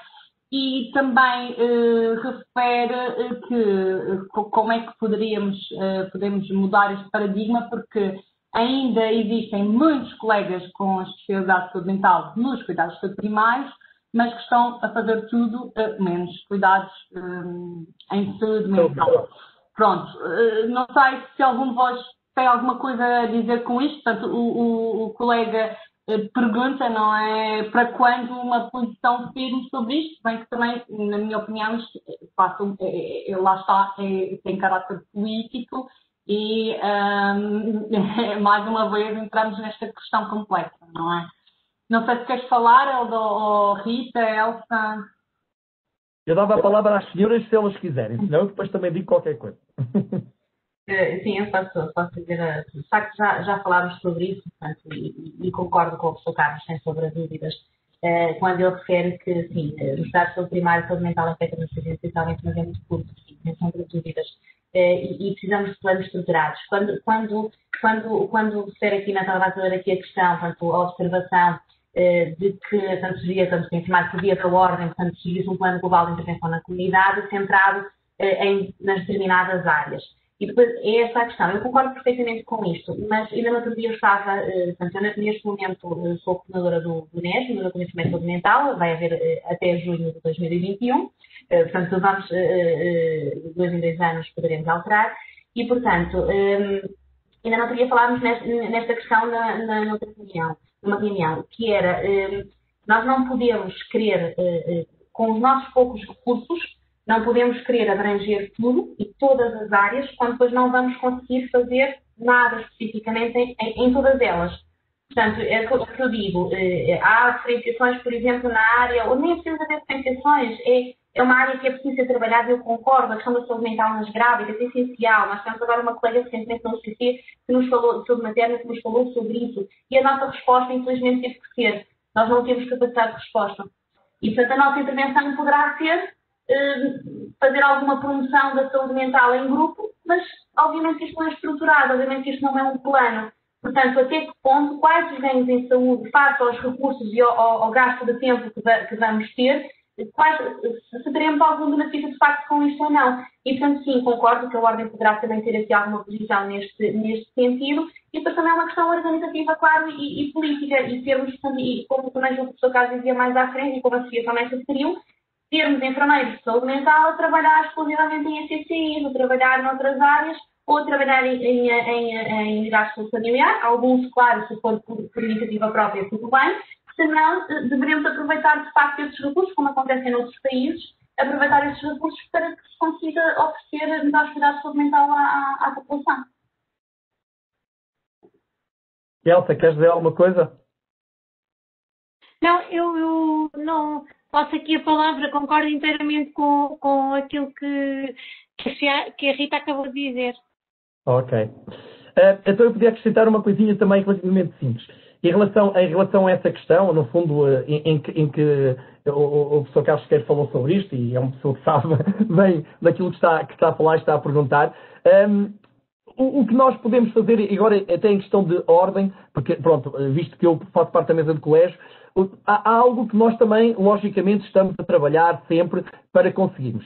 E uma das coisas iniciais, e aqui vou lançar uma farpazinha, que é assim, uma das coisas que nós no colégio inicialmente propusemos foi saber um bocadinho o estado da arte em termos do enfermeiro especialista de saúde mental e psiquiátrica no país. E o que é que nós fizemos? Enviámos via ordem, não é? Para todos os colegas, através do seu e-mail, que no fundo, que nos respondessem a um pequeno censo, onde iríamos saber os colegas que eram especialistas, o local onde trabalhavam, e no fundo, para saber se realmente onde é que estão, neste momento, os enfermeiros especialistas de saúde mental e psiquiátrica. No entanto, eu até tenho alguma vergonha de vos dizer as respostas que tivemos. Isso, para nós, causou-nos algum incómodo, porque assim, como é que nós conseguimos realmente perceber tudo isto, não é? Para depois trabalharmos, se os colegas não respondem a uma coisinha que demora 1 minuto a responder, que era de cruz quase, uma coisa muito simples. E é muito importante, se nós não soubermos isso, se nós não soubermos e conseguimos saber onde é que eles estão, onde é que trabalham, não é? Para, no fundo, saber até que ponto é que os recursos estão adaptados àquilo que é importante. Portanto, era muito importante que os colegas respondessem para, então, nós sabermos mais profundamente e como agirmos. Outra questão que estamos a trabalhar, e para o ano vai ser uma realidade, nós, como vocês sabem, um dos projetos que já vem de outras mesas, e muito bem, digamos, os guias de boas práticas. Já se fizeram em várias áreas da nossa saúde mental psiquiátrica, e uma das que vai arrancar vai ser a psiquiatria, no fundo, de ligação, não é? A enfermagem de ligação. Tem a ver com aquilo que falámos e tem a ver com toda esta estruturação e toda esta ligação neste modelo que se pretende que se trabalhe. Portanto, é algo que também vai ser importante e que nós estamos a tentar, lá está, estruturar de forma a que isto seja uma mais-valia para que depois os colegas, na prática, logicamente, consigam aplicar. Portanto, só para deixar estas duas entraves. E, finalmente, ainda respondendo, o modelo ULS, para mim, funciona muito bem. É assim, onde existem ULS, Unidades Locais de Saúde, que é uma gestão que, ao mesmo tempo, engloba desde os cuidados de saúde primários, cuidados de saúde diferenciados e os cuidados até de reabilitação, não é? Terciários, consegue gerir melhor toda esta integração e consegue que a tal pessoa seja o centro. E acho que é um modelo que, em muitos lados, tem dado resultados. Para o LS Matosinhos é um local de referência em relação a isso, mas outras unidades locais de saúde também têm uma produção de indicadores que são sensíveis aos cuidados de enfermagem. E só por aí é que lá vamos. É com produção de indicadores que mostrem o nosso trabalho. Muito bem, Helder. Olha, Elsa, aqui no bate-papo estava uma colega, a Diana Santolhão, estava a perguntar como é que se referenciam os utentes no programa ProAtos que falaste. Ela queria saber se era diretamente, se através de instituições, portanto, como é que era feita a referenciação? Pronto, como é a referenciação para o Atos é uma referenciação completamente livre. Ou seja, imaginem, eu sou aqui a minha vizinha, eu acho que ela tem qualquer coisa que precisava da ajuda da equipa do ProAtos. Essa pessoa pode se dirigir ao serviço, só há duas condições, que são, a pessoa tem que haver o consentimento informado daquele que vai receber a visita e tem que haver, a pessoa que referenciou tem que ir connosco a primeira vez à casa da pessoa. Para quê? Para que a pessoa que não nos conhece de lado nenhum nos possa acolher, abrir a porta e falarmos um bocadinho. Portanto, qualquer pessoa nos pode referenciar e nós faremos então a nossa triagem, não é? Também temos indicadores de inclusão e indicadores de exclusão e, portanto, qualquer pessoa nos pode fazer esta referenciação.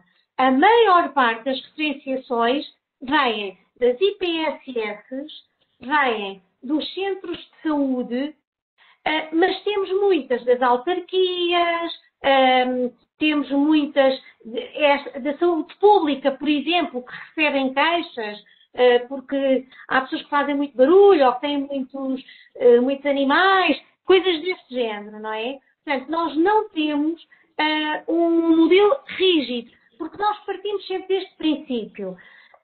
A pessoa com doença mental grave pode, pelas características da sua doença, não considerar que está doente. E se ela considera não estar doente, ela jamais pedirá ajuda a quem quer que seja. Salvaguarda aqui um aspecto muito importante. Como todos nós sabemos, muitas vezes a patologia, não é muitas vezes, nós funcionamos de forma holística, não é? Como já dissemos aqui. Mas muitas vezes é preciso fazer o despiste da patologia orgânica. Às vezes uma simples infecção urinária dá um quadro de desorientação, por exemplo. Ou uma neoplasia pode dar outro tipo de quadro, não é? Pronto. Às vezes temos que fazer isto ao contrário, porque a pessoa não está doente e, portanto, não quer lá médico nenhum. Ela, se calhar, até quer olha, uma vez aconteceu-me que a senhora não queria nada, só queria ajuda para desentupir o aspirador. Era a única coisa que ela precisava, era desentupir o aspirador. A propósito desta conversa de desentupir o aspirador, foi possível estabelecer uma relação terapêutica com esta senhora. Depois, chamando os cuidados de saúde primários, fazendo o despiste da patologia orgânica, mas sempre nesta perspectiva de é preciso identificar um pedido da pessoa que precisa de cuidados e ir fazendo esta convergência de pedidos. E aqui o tempo é o tempo da pessoa. Não nos enganemos, não é o tempo do enfermeiro, não é o tempo da equipa, é o tempo da pessoa. E se eu chego à casa de uma pessoa e ela diz hoje não, é hoje não. Pronto. E isto é fundamental. Não sei se respondi. Sim. Penso que sim, que a pergunta da colega está respondida e, ainda por cima, nós estamos ficando com o nosso tempo controlado, não é? Deixem-me só ver se me falhou aqui alguma coisa, porque, entretanto, houve outras questões, mas que, na minha opinião, também já foram respondidas, portanto, não vos vou colocar, não é? A colega, por exemplo, Alexandra Garcia, falou da necessidade efetiva de uma ligação entre os cuidados veterinários e os cuidados hospitalares, mas nós já falámos, todas vocês falaram sobre isso.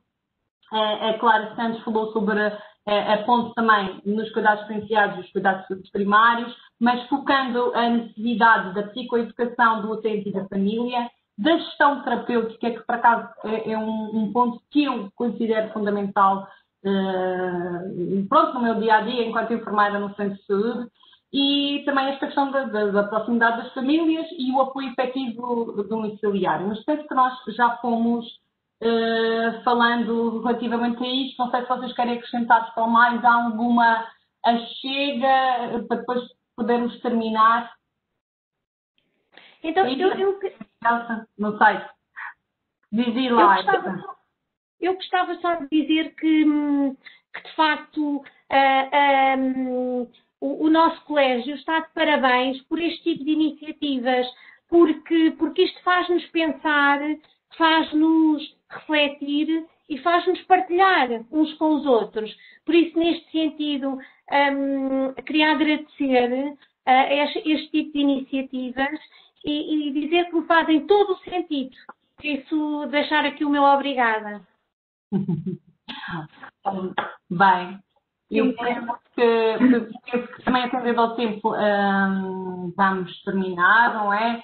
Da minha parte se calhar dá a oportunidade também à Rita para se despedir. A seguir, mas ok.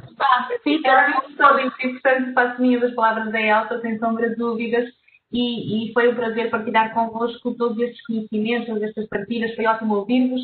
Desculpem aqui, pronto, tivemos aqui uma interrupção, mas pronto, é sempre positivo, não é? É sempre positivo. Pronto, claro, e parabéns de facto ao Colégio de Especialidade. Muito obrigada também pelo convite, adorei estar aqui. É sempre um prazer poder partilhar todas estas experiências e conhecimentos, claro que sim. E pronto, e gostei muito de vos ouvir também. Obrigada a todos pelas questões, pelas observações que foram colocando. Obrigada. Pronto. Da minha parte também queria agradecer a todos os participantes deste webinar e acrescentar que ao longo desta hora e meia, eu anotei aqui no pico, tivemos pelo menos 525 participantes, o que é magnífico, não é? E faz-nos também refletir que são muito importantes estes momentos de partilha de conhecimentos e só enriquece a nossa prática. Queria agradecer aos colegas da mesa, Elsa, Rita e ao Helder, por nos presentearem com os vossos conhecimentos tão importantes nesta área de enfermagem, de saúde mental na comunidade. E, claro, não podia deixar de agradecer novamente à mesa do Colégio de Especialidade de Saúde Mental e Psiquiatria pela excelente iniciativa na organização deste tipo de webinars dedicado a estas temáticas emergentes em saúde mental. Portanto, agora se calhar passava a palavra ao Helder para finalizar aqui a mesa. Obrigado. Pronto, já fizeste agradecimentos à Sofia, à Elsa e à Rita, portanto, acho que estão todos de parabéns e a mesa, logicamente, que agradece muito a vossa participação e vai continuar a agradecer, porque vocês já irão participar mais vezes, com certeza absoluta. E eu quero agradecer também a todos que estiveram presentes, espero que tenham retirado daí ilações importantes sobre esta área e mais vamos conversar, com certeza absoluta. E eu ia-vos deixar, mas deixando-vos os desafios que a saúde mental, nomeadamente a saúde mental comunitária, tem para o futuro, na minha opinião. E que desafios são esses? São 4, ok? Quais são? Primeiro, e que no fundo faz um apanhado, acho eu, do que falou aqui. Primeiro é fortalecer a liderança e promover a gestão eficaz na área da saúde mental, ok? Haver autonomia administrativa e financeira da Coordenação Nacional de Saúde Mental, e eu já sei que, por exemplo, foi atribuído há muito pouco tempo 20 milhões de euros pela primeira vez à Coordenação Nacional de Saúde Mental para serem aplicados no plano. Pode ser que isto traga agora outras resoluções. É a primeira vez que há uma autonomia financeira. E um desenvolvimento e uma política de avaliação e garantia da qualidade de serviços, assim como a definição do tal modelo de financiamento baseado em princípios de contratualização e daquilo que eu já falei há pouco. Segundo, prestar serviços de saúde mental sociais abrangentes, integrados e reativos, inseridos nas comunidades, com os modelos de intervenção, concretamente de programas de tratamento de reabilitação psicossocial. É que o utente do Foro Mental é sempre o centro prioritário, sem nunca esquecer de envolver o prestador de cuidados. O prestador de cuidados informal, o cuidador, é extremamente importante nesta tríada. O aumento do número de parcerias com organizações não governamentais, IPSS, com contributo importante na modernização dos cuidados de saúde mental, também é muito importante. implementação real, na prática e de acordo com o que é necessário, da Rede Nacional de Cuidados Continuados Integrados em Saúde Mental. Em terceiro, implementar estratégias para a promoção e prevenção na área da saúde mental. Algumas foram aqui faladas hoje, mas muitas há para implementar. Devem ser assumidas como uma prioridade e estabelecida uma estratégia clara para o seu desenvolvimento, difusão e incorporação nas políticas de saúde pública no âmbito nacional. Desta estratégia devem constar áreas a abordar, os programas prioritários, modelos de articulação intersetorial, o orçamento e os mecanismos de monitorização. Tudo isto tem que estar bem reproduzido. Digamos que já há muitas coisas que já se faz, mas ainda há muito, muito para fazer. E sem esta estratégia, os programas de promoção e prevenção dificilmente terão o desenvolvimento profissional ou o seu impacto na saúde mental e ao bem-estar das populações. E, finalmente, por último, reforçar os sistemas de informação, a evidência científica e a investigação na área da saúde mental, devendo ser especificamente estimulada a investigação e a colheita de informação sobre o impacto dos determinantes e dos indicadores na saúde mental e no bem-estar da população portuguesa, de modo a identificar e a monitorizar as áreas de maior vulnerabilidade, assim como a criação de um sistema informático que garanta a recolha e o tratamento da informação de todos os prestadores de cuidado de saúde mental. Queria-vos deixar, digamos, com estes desafios, que acho que é aquilo que o futuro nos preconiza. Muito obrigado a todos e não se esqueçam que amanhã há uma outra webinar, nesta vez para falar mais das áreas dos aditivos. Obrigado para todos.